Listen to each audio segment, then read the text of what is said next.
Welcome everyone, and for those that have just joined, my name is Phoebe Tucker. I am a Nature Associate at the Green Finance Institute, and today's webinar is going to focus on identifying and working with buyers. So we've got a great range of speakers lined up to cover topics such as the process of identifying buyers for your project, methods of approaching buyers and building a relationship, the topic of integrity and suitability in buyer engagement, pricing discussions, and other great topics such as those. And very briefly, I wanted to highlight the GFI's Investment Readiness Toolkit that I think everyone is aware of and I hope has used. So this webinar is going to focus on Milestone 4 of the toolkit.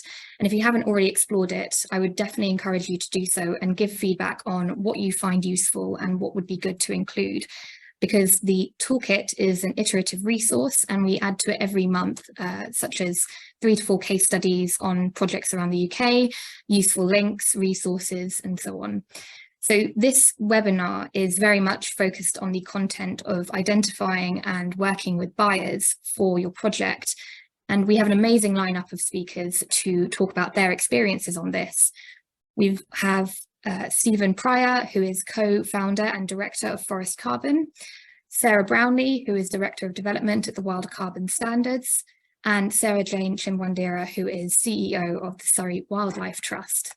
And we'll hear from each of these speakers before moving on to a Q&A session of around 15 to 20 minutes. Just a bit of housekeeping before we get going. I'd like to flag that this webinar is being recorded and will be listed on the GFI's Toolkit and YouTube channel. The slides that are shown today will be made available for our speakers, for everyone to view in greater depth. And you can ask questions using the Q&A function throughout the webinar, and also the raised hand function to speak directly during the Q&A session. So with that covered, I think we will kick off our panel. And I'm very happy to introduce Stephen Pryor, who is co-founder and director of Forest Carbon, as our first panelist to talk about Forest Carbon's work with buyers and their experiences. So over to you, Stephen. Right, thank you, Phoebe. Okay, thank you. Right, well, first of all, thanks for the invitation to be here this afternoon. I thought I'd start with a quick summary there of who we are, where we've come from. We started the business back in 2006. James Hepburn, Scott, and I. You can see our project map since then. 225 odd projects implemented in woodlands, 5 peatlands, assured under the Woodland Carbon Code and the Peatland Code. We've also got a host of international project partners we work with, so that there's projects around the world as well. Pioneering members of the Woodland Carbon Code and Peatland Code advisory boards. First projects developed under those standards. We've also been working in Ireland, developing some projects, and we're also working on exploring new standards at the moment. And we are nationwide projects in Edinburgh, North East England, and South West England.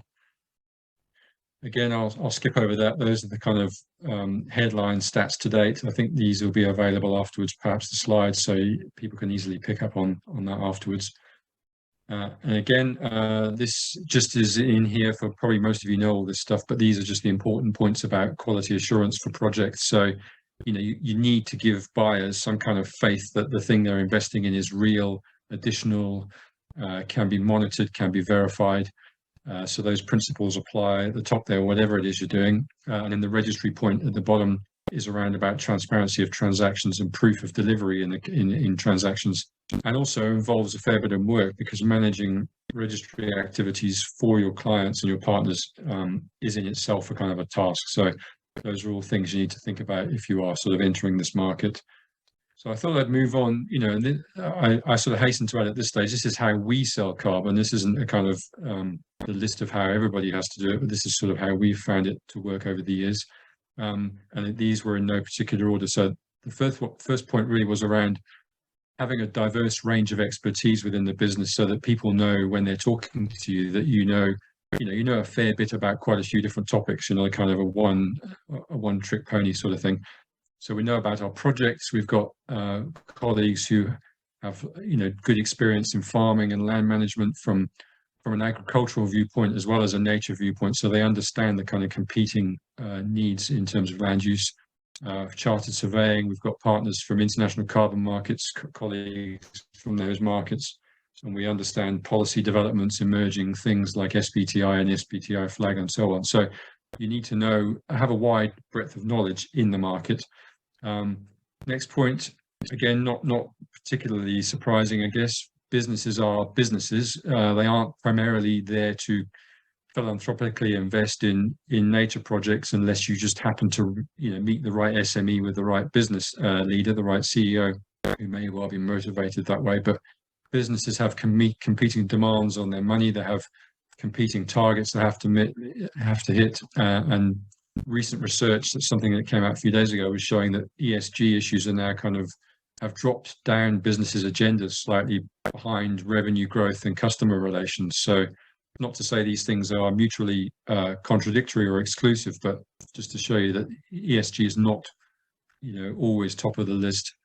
The next point there is a sort of a triangle of price of carbon or price of your project versus the emissions requirement of the business you're talking to versus the profitability of that business. And what I mean, for example, is you might be talking to a corporate services business with a relatively small carbon footprint relative to their turnover, where investing in a more expensive sort of UK project might be quite a reasonable thing to ask or talk about. Whereas a business with a high footprint, for example, fuel distribution, haulage, that kind of thing, a high footprint working on high volumes and tight margins, UK projects are at the very expensive end of the scale of things you could be talking to them about, and you may not hit home with them. So it's really about cutting your cloth according to who you're talking to. All of our colleagues in our team have good private sector experience, long and deep experience working in the private sector. So I think we understand the needs of the businesses we talk to. Next point was around education. It really is a long process. Sometimes talking to buyers, you really are engaging in an education exercise with them, and you should enter that exercise with the knowledge in mind that you may end up talking them out of a transaction with you. You may end up talking them out of working with you because you've explained how things work and they've realized that this isn't what they need to be doing. So that's fine. That should be the case. And that education goes on long after a transaction. It's an ongoing relationship with buyers. We're still talking to them year on year, helping them develop copy, helping them write their communications, helping them understand what it is they're doing. So it's definitely a partnership approach. Slow and steady, that next point I've got there, this is not necessarily your standard product. It's not, like a kind of a product that a business has to have, perhaps like fuel, where they're just looking for the cheapest supplier. These are, to a degree, discretionary purchases. So you have to understand that the process can be slow. We've had transactions easily take 2 years to go ahead. That's fine. We have to understand that we are, as I said just before this, educating businesses along the way. And we don't do any kind of outbound sales work. We've always focused on, creating a reputation, being a reliable partner, being a credible partner, wanting people to come to us, because this isn't really the kind of sector where you sort of cold call businesses and ask them to engage in a sort of an ethical action. It's better if we wait for them to come to us. Moving onwards, know what you're selling. And this is a key point, really, I think, because we often hear people talking in UK context about, selling carbon in inverted commas, whereas in fact, really, given the nature of UK projects, we're selling a promise of future carbon reductions by a natural product where, things can change over time, and a natural product that's going to perform this service over a very long period of time. Some of the Woodland Carbon Code projects are up to 100 years. So in that case, we are talking to businesses as much about a leap of faith as we are about, a carbon transaction. There is a place for these projects with businesses, but they generally fit into a portfolio approach where, businesses are selecting from a wide range of project types, locations, delivery timeframes, and costs, of course. So again, there's not necessarily a situation where you could expect to sell one whole project to one buyer and that's all they're going to be interested in buying. Next point really is, again, another obvious one, but the carbon market itself is designed to cease to exist at some point as abatement activities kick in and businesses reduce their footprints. They should be reducing their reliance on carbon credits. So and we've got a great example of that as a brewery we've worked with who've recently stopped buying carbon credits with us because they've decided to invest the money. Carbon credits had reached a point where the price was high enough that they would rather spend the money internally on emissions capture within the business. So That's a great example of the carbon market doing its work. The price reached a point where the investment went inwards. Flexibility and liquidity. We've always said with our buyer partners, no transaction is too small. We would be happy to issue an invoice for one carbon credit. We don't want to exclude anybody from the carbon market. We offered a high degree of flexibility to partners. They could buy from a range of projects all over the UK in a range of volumes and projects around the world as well. So we often have partners who engage in a mixed transaction, some UK credits, some international credits. We've offered flexible payment options. That's the kind of advantage of, from our point of view, of being a small business. We can be very, flexible in the way we approach working with other businesses. And we're also not doctrinaire about, drafting a hard and fast list of who we will and won't work with. We've decided to take this on a case-by-case basis. We trust the people we talk to in the businesses we work with. We listen to what they're saying about their plans for evolving their sustainability strategies, and we trust them in working with them in that way. We wouldn't like to exclude people from taking some positive action for UK nature. Trust the private sector. Again, this is sort of primarily perhaps aimed at NGO and public sector organisations who I've often heard, not everybody, but I've often heard the kind of private sector referred to as, you need, or the public sector referring to the fact that you need to find honest brokers to work with. And there's always often, I feel, an implication that that does not include the private sector. But there are others like us and us. We've been working hard in this market now for 17 years. We helped to create it, and we've worked hard to create a good reputation and an enduring reputation. That's come through, integrity. So, you can trust private sector partners. For example, if you were talking to one about helping you, not necessarily forest carbon, but talking to a private sector partner about helping you sell carbon from your project. Last couple of points, perhaps a bit obvious. You need to have everything lined up. Contract terms and conditions, project collateral. I would say on that point, the kind of golden rule, keep it simple. I did see one natural capital investment prospectus that an organisation had put together that was something like 60 pages long. So, you need to really keep that stuff simple and focus on delivery and follow through. How you're going to get the credits to where they need to go, how you're going to complete the assignments, the retirements, how you're going to give businesses marketing advice so they're not worried about being accused of, greenwashing. You need to really help businesses think those things through. And then finally, of course, we've got the unknowns about future markets developing in nature credits, pricing uncertainty, lack of supply, all those things that would exist in any market. So those things may or may not influence supply and demand and pricing at any given moment. But those are also uncertainties. So I think I've gabbled my way through the kind of advice. Those are some organisations we've worked with over the years, just to show you the wide range. Some of those are landowner organisations, some of them are corporate partners, some of them are SMEs, just to show we've had a really wide open approach to who we work with, as flexible as possible. And that's me. Brilliant. Thank you so much, Stephen. That was a great range of points. I'm particularly interested in the last slide that you just showed with the range of partners and buyers. So, like you said, down to SMEs right up to large corporates. And I was wondering if you could talk a little bit about the trends and the common characteristics of different buyer groups, what you've noticed from working with such a range. Yeah, it certainly has changed in the last couple of years. Initially, we had a 16 or I can't do the maths, 14 or 15 year period of working with businesses who were primarily CSR driven, because the framework around emissions reductions reporting and trajectories and so on was much less developed. There was obviously an understanding that there was good practice and there were things you should do, but it was much less developed. So businesses were primarily motivated by just the need to do something quality assured, transparent, and so on for UK nature.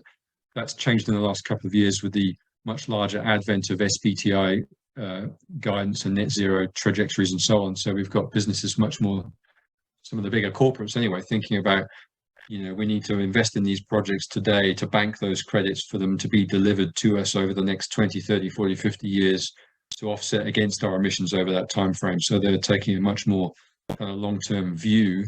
But that hasn't killed off the kind of CSR market. So we're still engaged with an awful lot of SMEs and so on who are, as I said, just wanting to do something quality assured, transparent, investment in UK nature. Brilliant. That's really good to hear. And looking forward, in relation to buyer engagement, what would you say are the biggest barriers to buyer engagement in meeting the financing gap that we have to meet to restore nature, especially with the focus on carbon?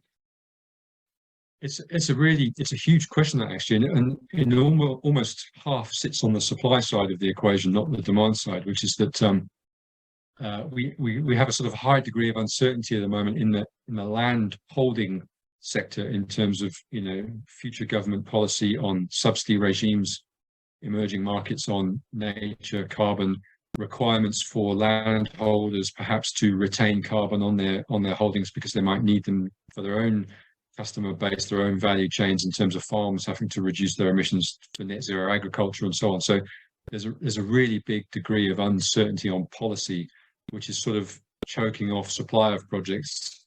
So there's that side of the sort of situation, and then there's the kind of emerging investor sector. And by investors, I mean, I use the word advisedly because it's got negative connotations, but speculators who are wanting to come in and invest in projects to create the liquidity for that volume to be available to buyers much later, which is, you know, it's not a bad thing. They are overcoming the short-term funding hurdle, or helping to, but it's land ownership and land management is a slightly more sensitive issue than in any other market where you might be kind of engaging in investment for liquidity purposes. So we get the kind of challenges around, you know, buying up land for, you know, the green layers kind of debate that's going on in Scotland, for example, at the moment. So there are just political, with a small p, risks around how we thoughtfully manage land without excluding the kind of landholding sector, excluding rural communities. We have to get this right in terms of upscaling the creation of these projects. Fantastic. Thank you so much, Stephen. This has been really insightful. So with that, I think we'll move to our next speaker, who is Sarah Brownlie, Director of Development at the Wilder Carbon Standards. Hi, Sarah, how are you doing? Hi, Phoebe. Hello. How are you? Yeah, really well, thank you. I've come up as Stephen. I think I've used the wrong link, so sorry about that, everybody. But my name is Sarah Brownlie. I'm Director of Development for Kent Wildlife Trust Group, which also incubates Wilder Carbon Limited, operating with the Wilder Carbon Standard for Nature and Climate. Thank you, first of all, to Stephen for that really useful context and really comprehensive guidance. I'm just going to kind of emphasize some of the points around that and some of the challenges that we've faced in selling units from projects that align to the standard. But first of all, I'll just go on to slideshow. Can everybody see that? Does that look good? Okay. Perfect, thank you.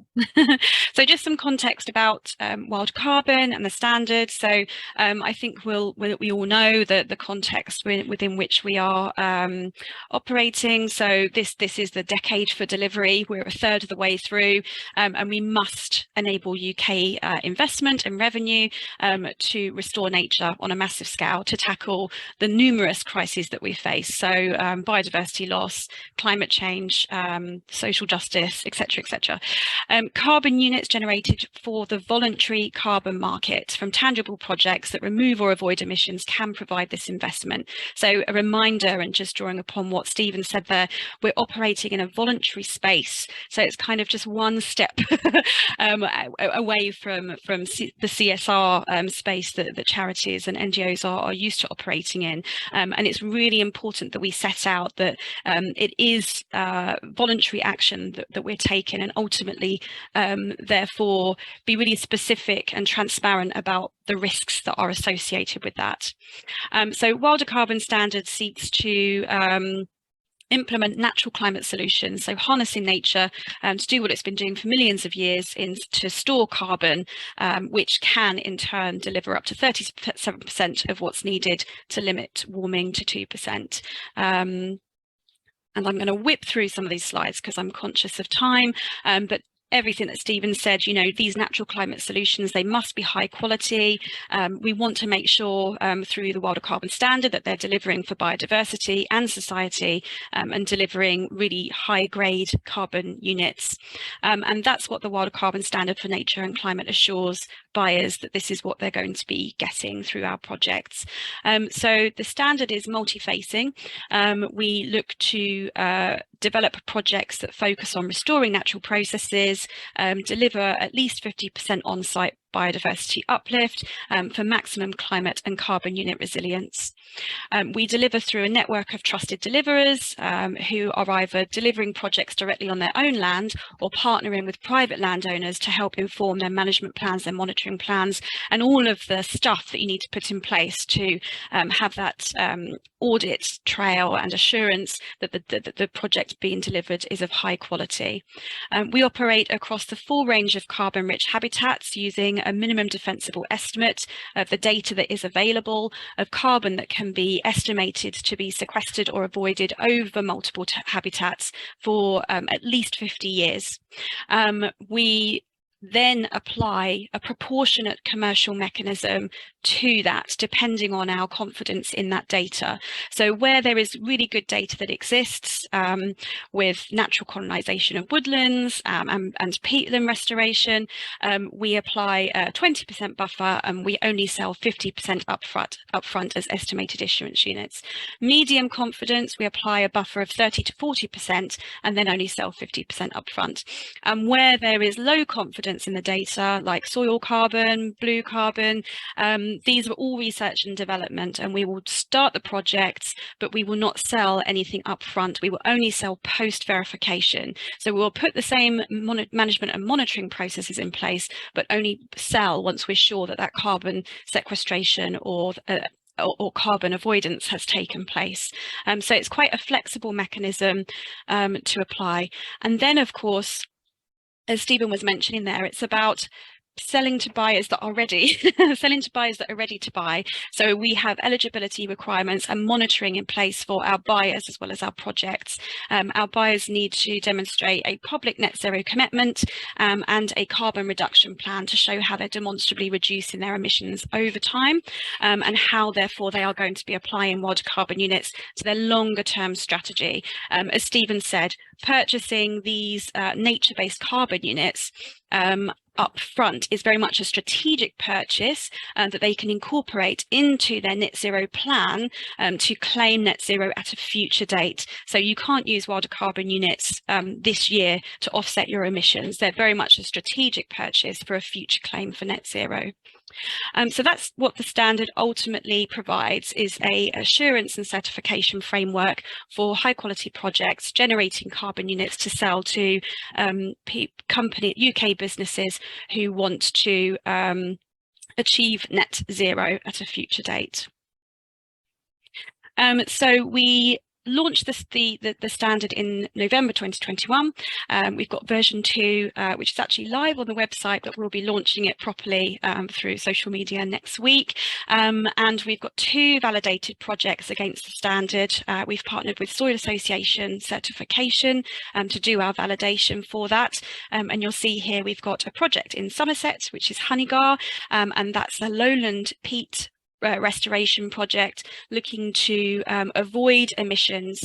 So it's currently degraded and emitting carbon, and through restoration it will then reduce the amount of carbon that is emitting, and we hope through the restoration, the management plan, it will then begin to sequester very much later on down the line. Our other project is Heathercoy Vale in Kent, and that's a old golf course that is being wilded, natural colonisation of broadleaf woodland, grassland, and very much a long-term wilding project. So through the validation, that has provided us with some carbon units that we can sell, and as I said, we very much wanted to work with buyers who met an eligibility criteria, which you can see here.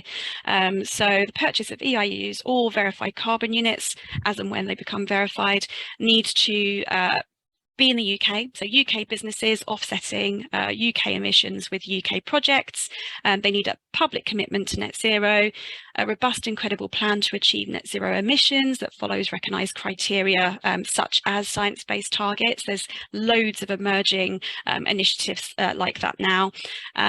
Timely submission of due diligence. So this is about the monitoring. So they need to make sure that they submit information when they apply to become an approved buyer, but also on a year-to-year basis to show us how that carbon reduction is happening over time. Here, timely delivery against their carbon reduction strategies, and they need to be committed to that active monitoring to assure that they avoid any specific excluded activities.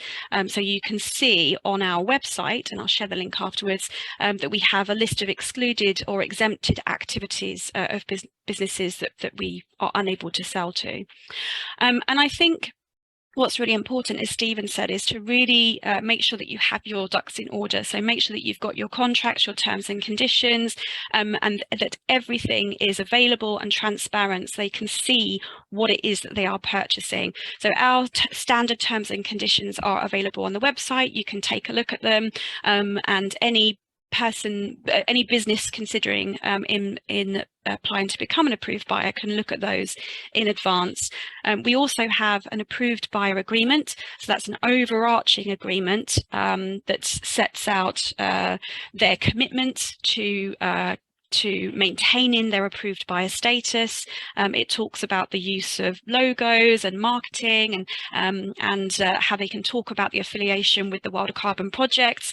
And it also allows them access to the buyer platform where they can express their interest in purchasing units on any of the projects that are available or in development.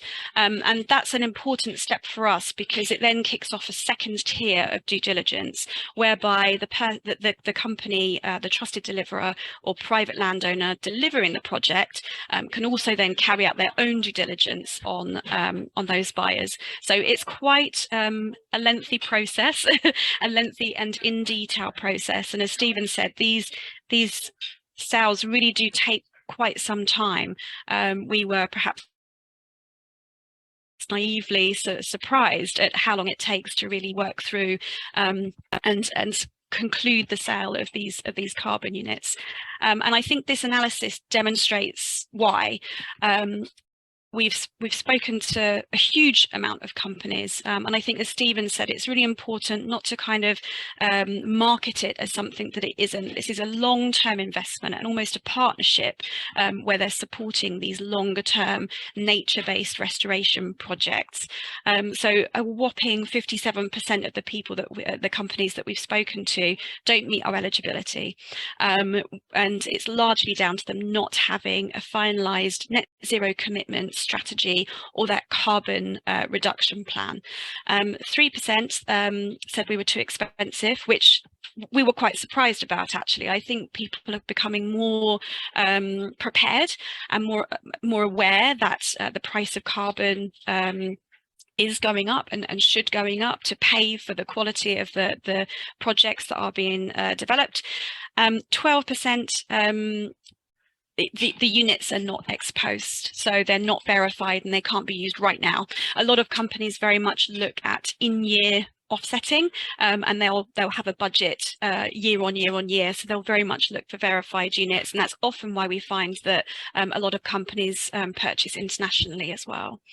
3% said that they didn't have Wilder Carbon as an internally recognised standard. So a lot of companies who are actively purchasing have policies where they have set standards or companies that they will purchase from. And so obviously we're working really hard to advocate for the Wilder Carbon and demonstrate how we meet the government's good quality criteria within the environmental reporting guidance. And obviously we're seeking additional accreditation as well to enhance that credibility. 2% want organisations to be ACROA certified, which is a standard for, again, credible carbon unit, either sales operations or standards. Again, that's something that we are pursuing. And then 23% are the ones that we're working to pursue and finalise those sales with. Key positives that we've had from people about the units that we are selling: they love the nature element. So it's, yes, it's about carbon, but obviously they like the fact that it's also demonstrating and quantifying that uplift for nature and ecosystem integrity. UK businesses want to look for UK projects, so they can see it and they can feel it, and they can also have wider involvement as well. Our buyers often want a wraparound partnership. They want volunteering, they want corporate events and activities that are involved with the project. So they really want to be directly involved in supporting that project. They like the transparency, and they like the fact that the infrastructure that we've set up, so the registry and everything else, is fundamental, but also it's showcasing good use of offsetting, profiling, reputation, and that association with environmental NGOs who are delivering the projects as well. So what we took away from that is that buyer badging, or that promotion, being able to transparently talk about the partnership, talk about the sale, is really important for UK buyers. They're very nervous about greenwashing, and so they want to get the communications exactly right. They want to co-develop those, and they also want to be able then to speak loudly about it and proudly to show what that good offsetting looks like. A lot of buyers are not ready. So when you are developing your products, be aware of who would be ready to buy. And if they aren't ready to buy, what other spin-off products or solutions or services you can develop that will help buyers get to that point.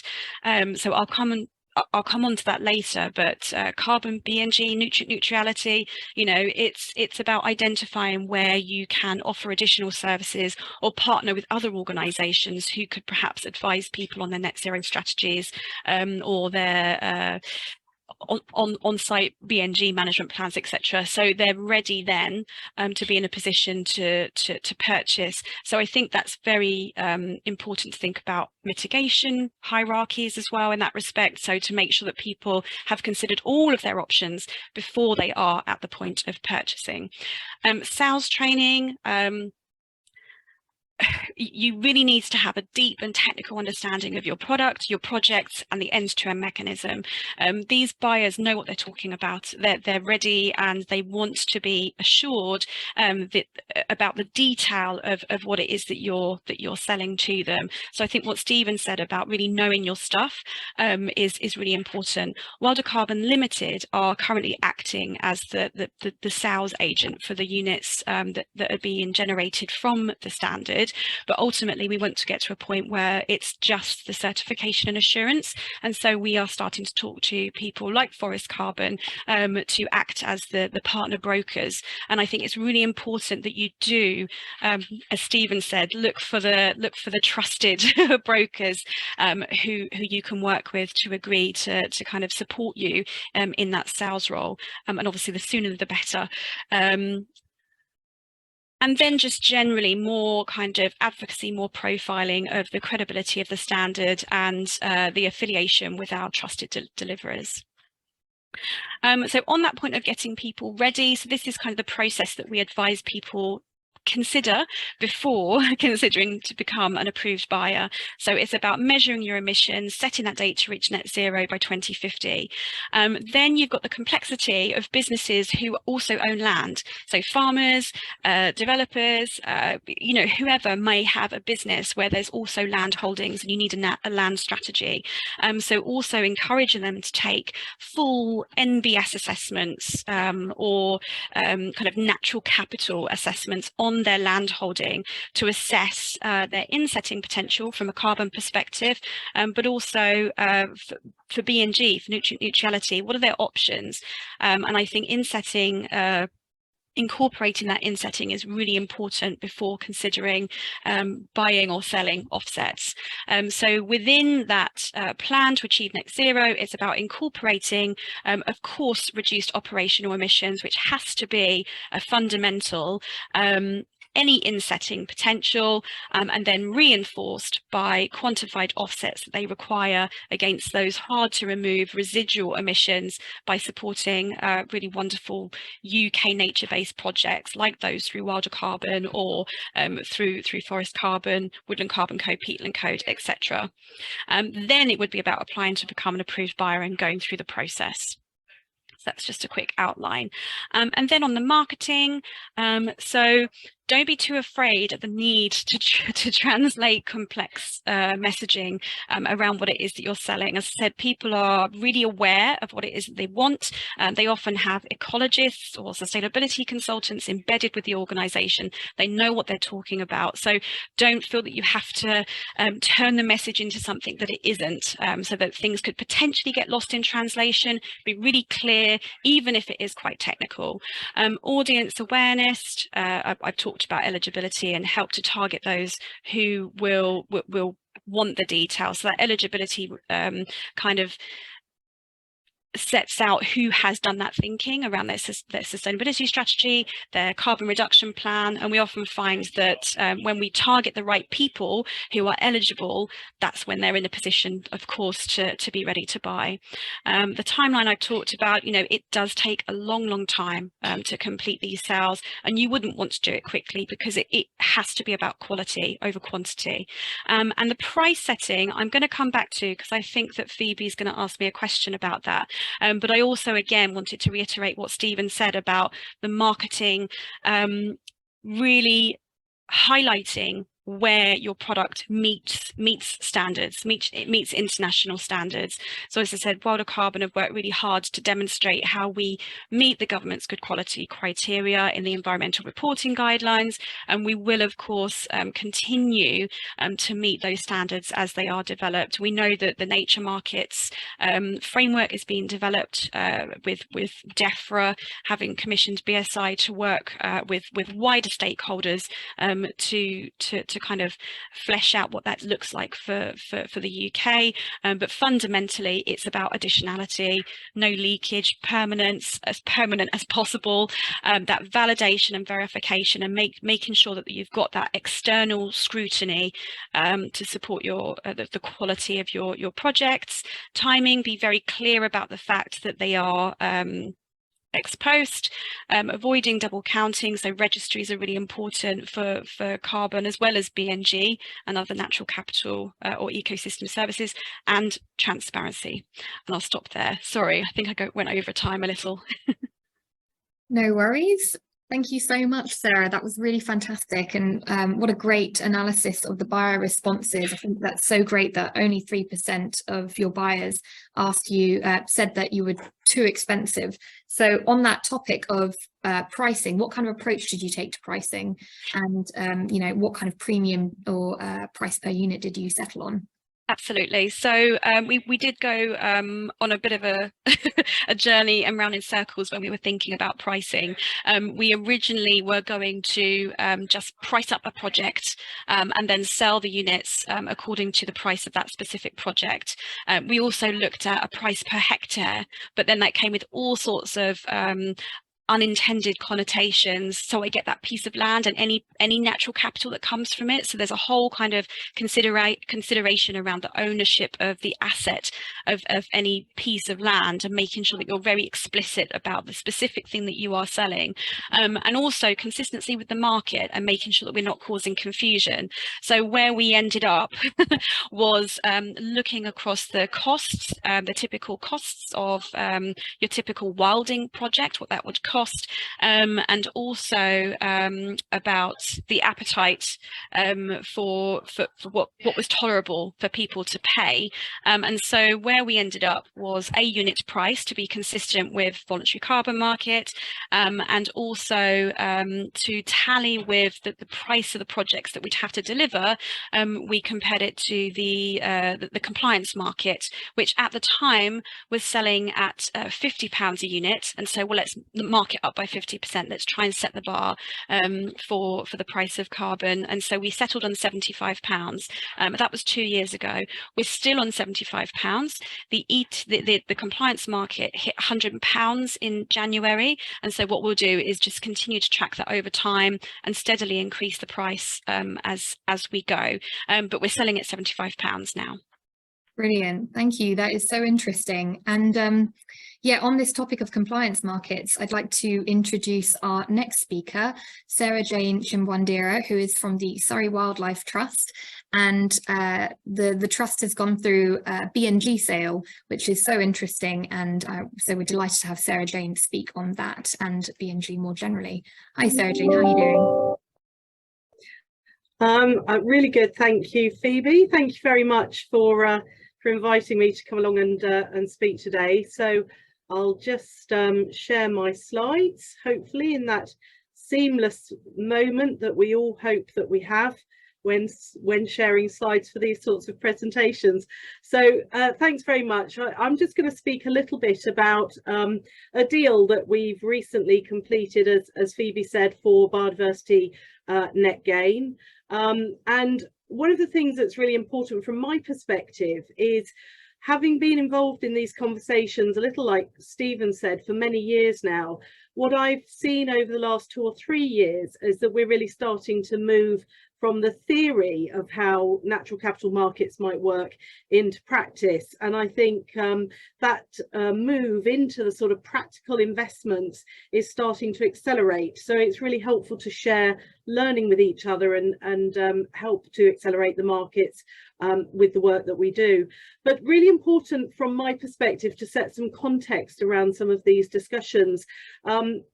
Biodiversity net gain, which is what I'm going to speak about now, is only part of the picture here. We know that there is a massive funding gap in terms of taking the natural capital assets that we rely on so fundamentally from where they are now to a state of health, and not just taking them to that state of health, but maintaining them there.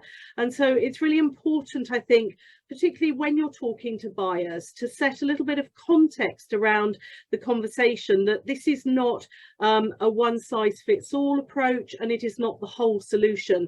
There will be a mix of solutions to the high integrity outcomes that we're trying to deliver.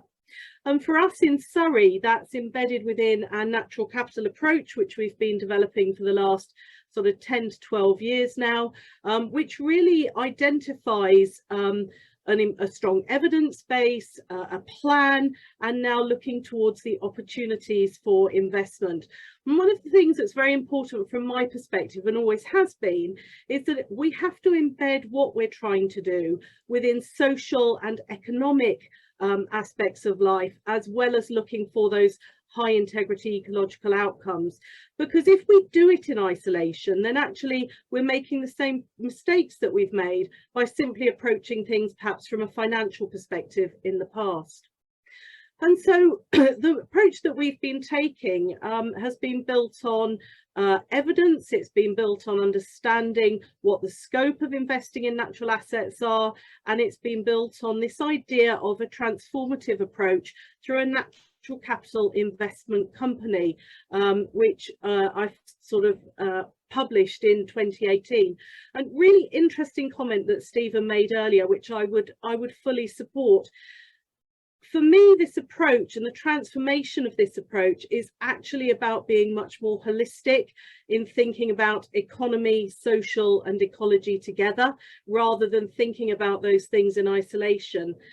And from that perspective, the private sector is absolutely critical. And therefore, I think learning how the private sector works and how to bring those private sector skills and expertise into this world, as well as sharing our skills and expertise, is a really key part of success. Where we've got to in Surrey, just to give you a little bit of an overview, is since 2019, we've been implementing in the range of £1 million worth of investment in 4 different natural capital projects, some of which are just coming to completion now, and 2 of which were projects funded through the Natural Environment Investment Readiness Fund. And what we're very much focused on next is looking at the new UK nature investment strategy, with Finance Earth and Federated Hermes, and how that will provide opportunities for acceleration of these types of deals.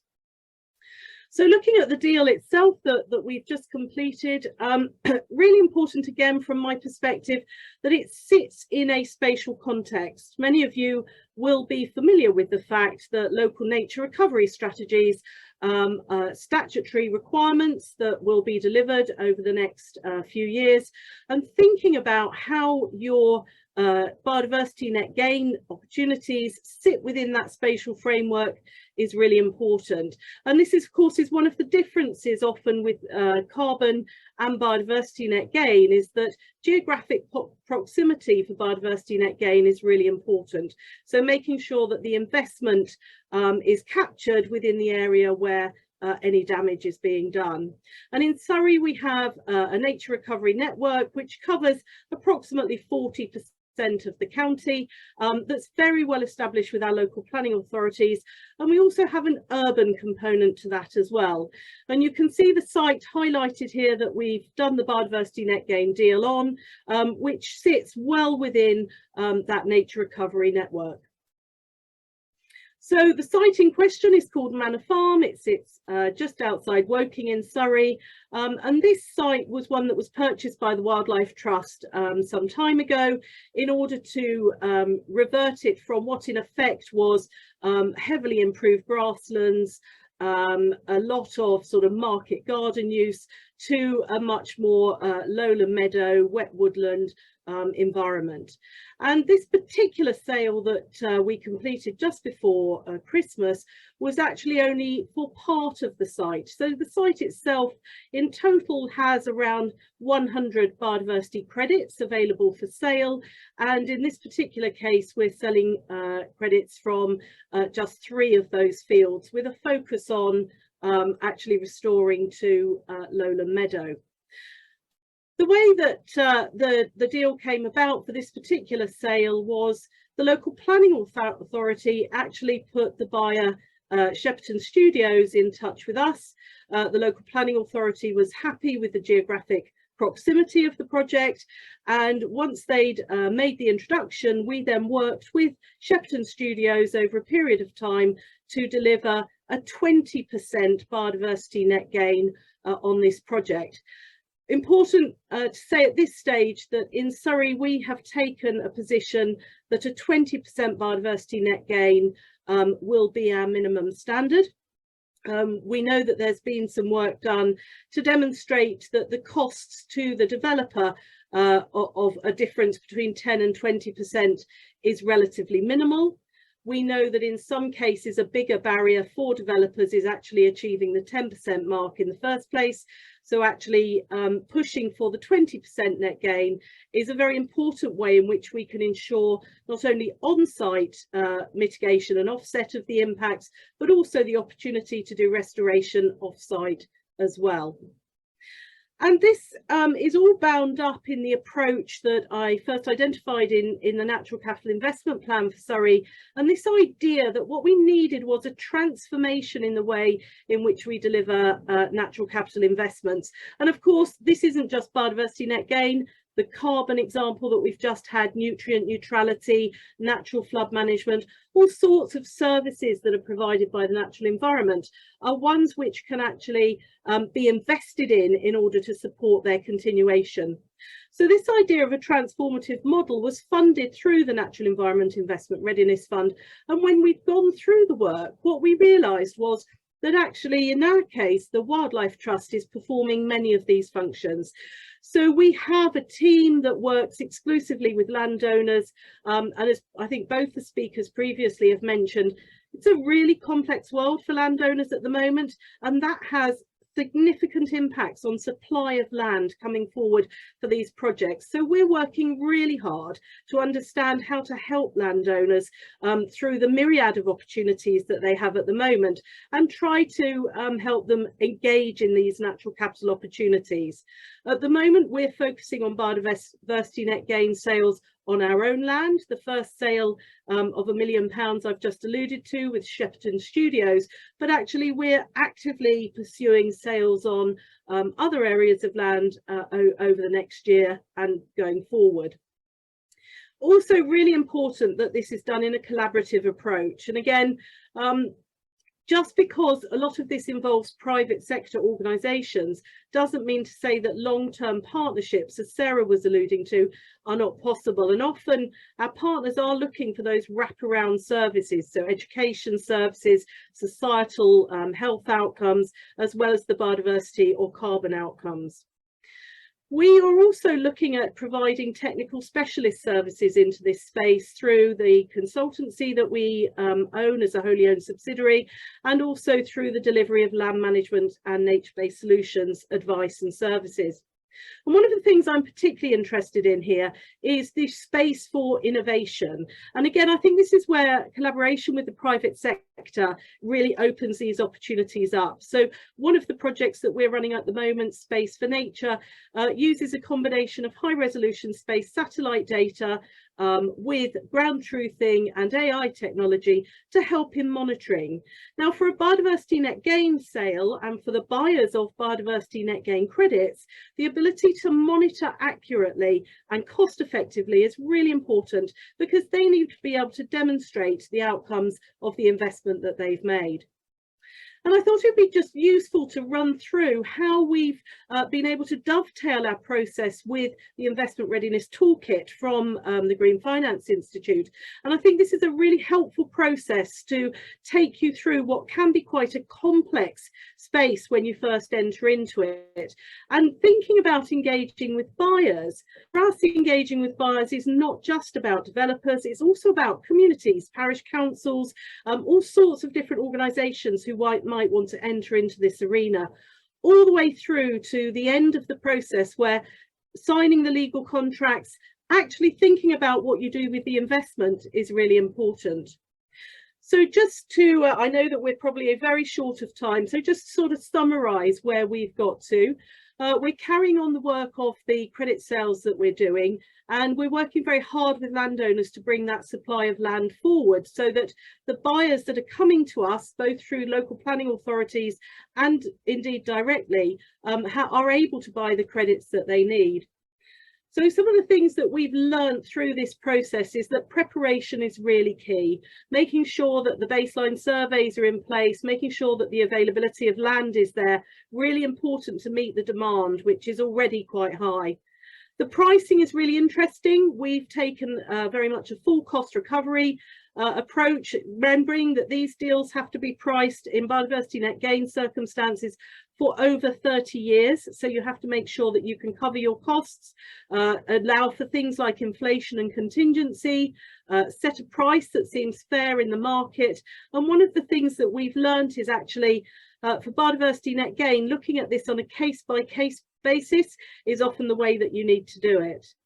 Ethical considerations are important, and again, interestingly, I think Stephen mentioned earlier, for our ethical policy, we operate a process where the door is open for any buyer to walk through that door, and then we have a dialogue with the buyer to make sure that that's in line with the ethical considerations that we have.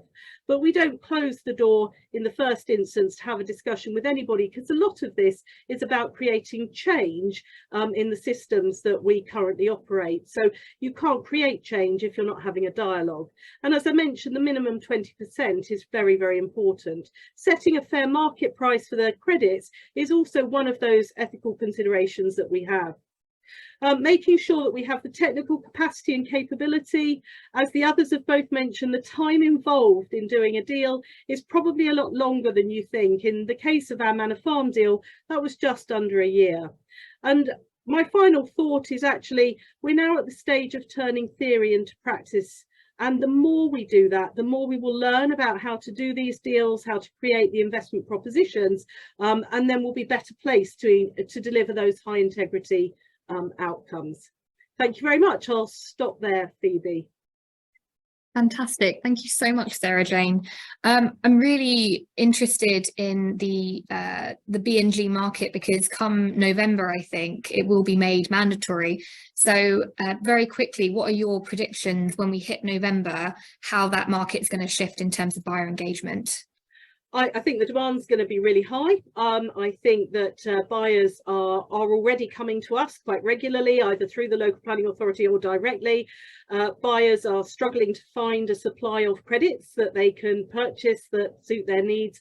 And so I think my advice to everybody at the moment is get ready for that demand rush, because I think it will really start to open out. And the more prepared we are, the better the outcomes will be that we can deliver. Fantastic. Thank you so much. So we are running over time. I think it was a really stacked agenda and so many interesting topics to cover. So completely at the discretion of the panelists, we were hoping that we could stay on for an extra 5 minutes maybe, just to give that time for a little discourse, but no worries if people have to drop off. So I'd like to invite all the panelists back on camera so that we can have a brief Q&A. So just to highlight again the use of the Q&A function and the raised hand function in case you want to ask your questions verbally. So with that, we can move to the Q&A, and we have, let's see. Well, I think we have a load of questions really on, looking forward and this topic of how things are going to change now that nature carbon and other ecosystem services are being spotlighted more. So Sarah Jane, I was wondering if we could come back to you, because the topic of biodiversity credits more broadly is coming up, and as opposed to mandatory B&G within England, and how do you see this space evolving in the next few years? I mean, I think it's going to evolve quite rapidly. I think as we see the Task Force for Nature-related Financial Disclosure, as well as the Task Force for Climate-related Financial Disclosure, become embedded with organisations along with the science-based targets, I think the demand is going to grow and grow very quickly.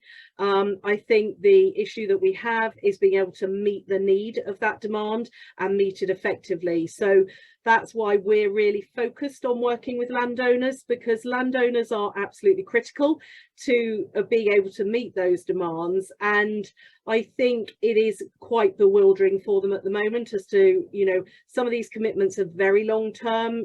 30 years is actually quite short for biodiversity net gain. Nutrient neutrality is 125 years.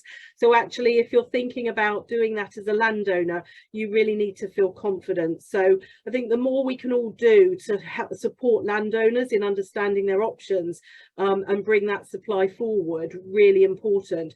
But I would say, one of the things we're really focused on is how do we accelerate, and one of the things that having done the biodiversity net gain deal and the NEIRF funding has supported is an acceleration of delivery on the ground, because we also need to be mindful we're only 7 years away from 2030. We've made a government commitment, indeed an international commitment, to 30% of land being protected, and I always like to say, and managed for nature by 2030. So actually we need to accelerate and we need to make sure that we've got the capacity to do that. Brilliant. No, that's so true. And Sarah and Stephen, more broadly in terms of the voluntary carbon markets, do you have any predictions in terms of buyer engagement and buyer understanding over the next few years?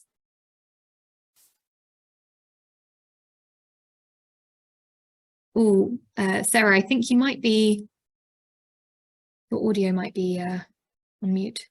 No, I'm sorry. Stephen, I don't know if you have a... Well, I need to say, predictions are a dangerous game. So I can see an increase in interest in investing in these types of projects, but there's also going to be, in parallel, will be an increase in the awareness of all of the other actions that businesses can be taking and should be taking just around the wider sustainability agenda, which we always talk to businesses about. It makes good business sense anyway. To reduce resource consumption means reducing your overhead. So there's that kind of wider evolution to happen as well, I think. Mm-hmm. Excellent. So yes, we are 1 minute past, and I just wanted to thank Sarah Jane, who I believe has to go now to her next meeting. So thank you so much for coming. And if anyone else wants to stay on the line and just discuss a few more questions, we might give it an extra 5 minutes if that's okay, but completely fine if people have to head off to their 1 p.m. meeting. So Another question I think comes up when it gets to buyer engagement. I think a lot of us have talked about the skills and the capacity needed on all stakeholder sides to move a buyer deal along quickly. So do either of you have recommendations in terms of upskilling, what you would recommend other project developers to focus on when they get to that stage of considering approaching buyers and getting a deal going? Can you hear me now? Yes. Is that working? Okay, good. I'm having all of the tech fun today. I think I briefly mentioned it already, but don't start from scratch. So trust in the team who have kind of developed the products. And Stephen, I know that you mentioned that you were kind of key in curating the Woodland Carbon Code. And so you would have had an absolute in-depth knowledge and understanding of how it all worked in practice, what it was generating, and therefore what you were selling and what the buyer was going to get. So do rely on the team, and don't underestimate the team who actually developed the product, even if they haven't come from a sales background. I think the people that can really talk knowledgeably about what you have developed, and also kind of talk about the story of what it is that you want to achieve, doesn't necessarily have to be a sales force that you bring in. And I think then sharing that technical knowledge and detail of how the scheme works in practice is really important. And as I said, partnering with people that have been doing this for years. Don't start a sales team from scratch. First and foremost, see if you can partner with the wider ecosystem of people that are operating in this space, because it is so niche. Brilliant advice, thank you. Stephen, do you have anything to add to that? No, I probably would second all of that. It's about speaking knowledgeably about something. It's not about selling something. It's about sharing your knowledge and your love for the project, the concept, and so on. And that in turn will lead to good things of some form eventually. Fantastic. Well, I think that's a great moment to finish up the Q&A, and definitely thank you to our panelists for sharing their insight on such an interesting topic. And in terms of next steps, the recording of this webinar will be made available, and we're also going to share the slides from the webinar. We'll send around an email to every registrant of the webinar. And I should flag also that I'm really keen to write up more case studies on buyer engagement with the panelists of this webinar, because so much great learning, very difficult to pack in an hour, but I think I speak for everyone. I say it's been really interesting, and thank you so much for your time. I hope everyone has enjoyed today and this Lunch and Learn. And just to finish up, the next webinar will be on developing your financial model and business case. That is Milestone 5 of the Toolkit, and that will be on the 25th of May. And I'll just post a registration link, but that will also be circulated around. So thank you very much, everyone, and have a great day. Thank you. Thanks for having me. Thank you.